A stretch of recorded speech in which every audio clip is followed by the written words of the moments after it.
फटी चादर और बूढ़ी माँ की कहानी। हम सब लोग जानते हैं कि ठंड के मौसम में अकेले रहना बहुत ही मुश्किल का काम होता है। आज की कहानी आप लोगों को बहुत अच्छी लगेगी।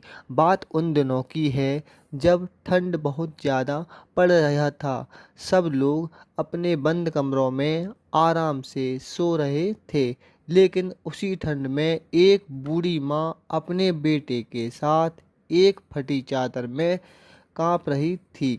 उसके पास एक ही चादर था, वो उसका बेटा ही उसे यूज करता था। एक दिन की बात है, उसके बेटे ने पूछा, माँ कब हम लोगों की गरीबी दूर होगी? क्या हम लोग ऐसे ही रहेंगे? अपने बेटे की इस तरह की बात सुनकर बूढ़ी माँ ने बोला, नहीं बेटा, एक दिन जब तुम बड़े हो जाओगे तो ढेर सारा पैसा कमाना और हम सब लोगों की गरीबी दूर हो जाएगी। अपनी माँ की इस बात को सुनकर उसका बेटा बहुत ही खुश हो गया और फिर अपने काम में लग गया। बूढ़ी माँ अपने बेटे को पालने में के लिए एक सेठ के यहाँ नौकरी करती थी। समय बीतता गया और एक दिन बूढ़ी माँ ने अपने सेठ से एक चादर मांगा। सेठ बहुत ही अच्छा था, उसने तुरंत चादर मंगाकर दे दिया। चादर पाकर बूढ़ी माँ बहुत खुशी थी और बोली, एक दिन मैं ज़रूर इस चादर की कीमत चुकाऊंगी। कुछ समय बाद बूढ़ी माँ का लड़का बड़ा हो गया और उसने काम करना बंद कर दिया।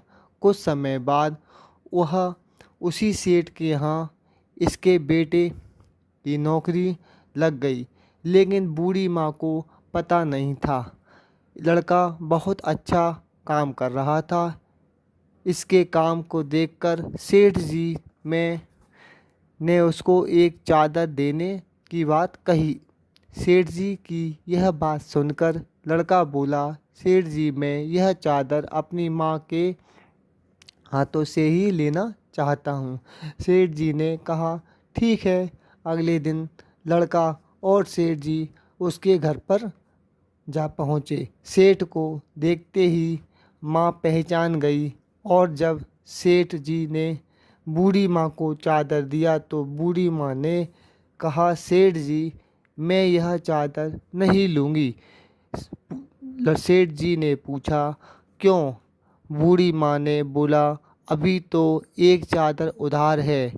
मैं आपका बूढ़ी माँ की यह बात सुनकर सेठ जी को याद आ गया सब कुछ और उन्होंने बोला, वह कर्ज को आपने बहुत पहले उतार दिया था। उसने इस होनहार बेटे को मेरे पास रखकर।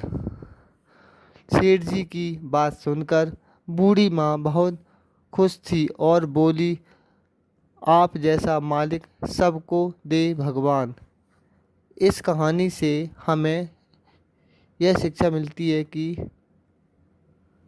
हम लोगों को कभी भी निराश एहसान नहीं भूलना चाहिए। किसी व्यक्ति का एहसान नहीं भूलना चाहिए।